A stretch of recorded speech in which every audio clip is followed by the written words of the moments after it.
ladies and gentlemen. My name is Jeff Hunt. I'm the director of the Texas Military Forces Museum, commander of the Texas Military Forces Living History Detachment. I'd like to welcome you to Camp Mabry and to our Close Assault 1944 program.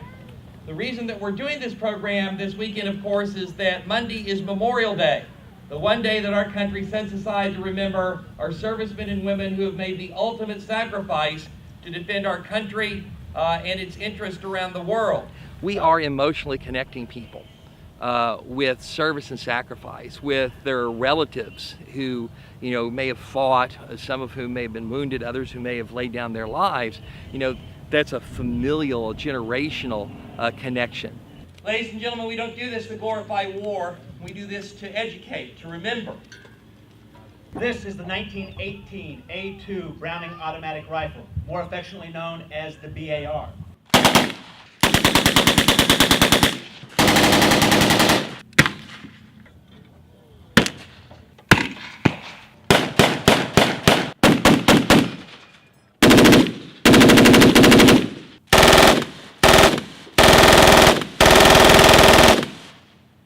And that's why the GIs referred to it as Hitler's buzzsaw.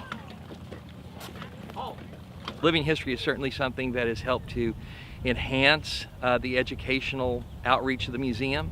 People can come in, we'll have our reenactors out there, and we let people hold the weapons. We let them climb in the tanks, climb in the cockpits and that kind of stuff. The things that museums usually don't let people do. They want to know what it smelled like, what it felt like, what it sounded like. And that's true, of course, for the reenactor, because he's the one or she's the one who's immersing themselves into the time period and the minutia of the time period. Almost all of my close friends are reenactors, people I've served with some for a very, very long time. There's the camaraderie that is with the unit, and I've always found that camaraderie in reenacting units is very much like camaraderie in real military units.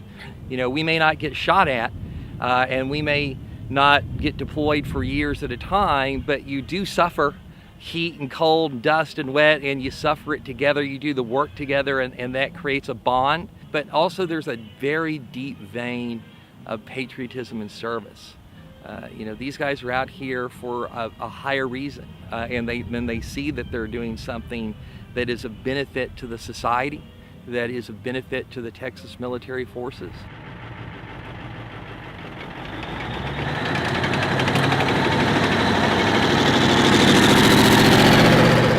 This is an M4A3E8 Sherman tank.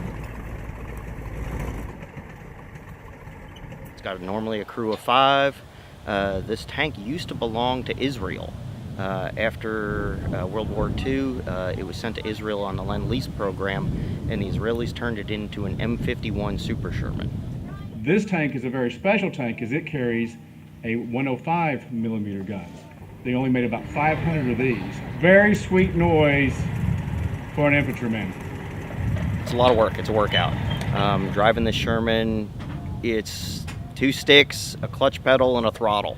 And you're pulling against those sticks hard for every turn you got to make. The clutch pedal, you got to stand on it to disengage the clutch, to shift gears. It's a non-synchronized transmission, so you have to double clutch it to get from one gear to the next. Fastest speed I've had it up to is about 16 miles an hour. I've been doing this since 2004. Started primarily as being the mechanic. That got me into it. They were designed so that a farm boy could fix them. And they're pretty simple to work on. Parts are still out there, they're still available surplus, but they're dwindling rapidly, and as the surplus supply dwindles, the price goes up.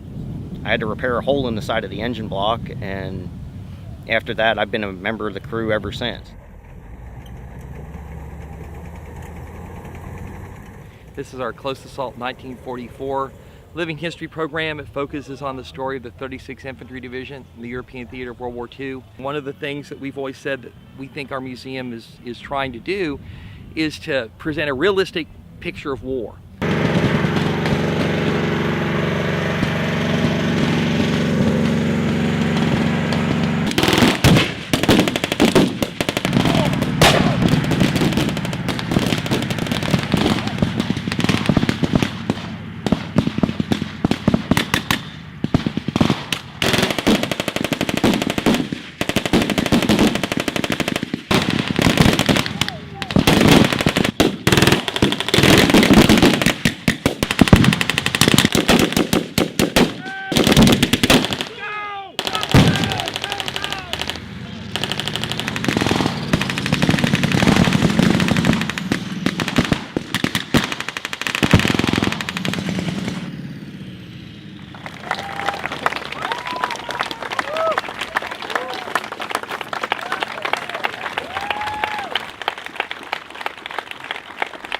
I'd like all of you to please rise and uncover as we observe a moment to remember those who have made the ultimate sacrifice for our country.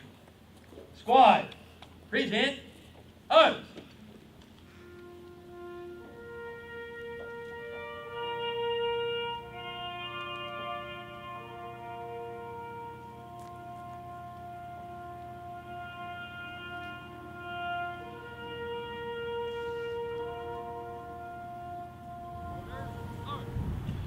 Please be seated. The signs are 100% historically accurate, and everything is reproduced the way it was in World War II. We've got 3 radios, 2 of which are on display right now. We have a full radio program that is broadcast through an original World War II German Army speaker. I'm with the 167th Volksgrenadier Division, and I am the company clerk. So I keep a detailed record of each of our members on original German-style record-keeping forms. I issue out pay. I keep records of the awards. I type up the awards. We have a 1938 Etika typewriter manufactured in Dresden. This is a soldier's book. This is what I fill out. This is for Luftwaffe or German Air Force. This is my personal. That's my picture. And this is filled out exactly as it would be in World War II. So this is a little bit of the detail that we go into. I've got all the forms, including delousing. You want train tickets? I can give you train tickets. You want the boarding pass, military boarding passes? I've got that. You want travel orders? I've got travel orders. You know what? I got something personal for you. Here we go. Hold on. You're going to like this.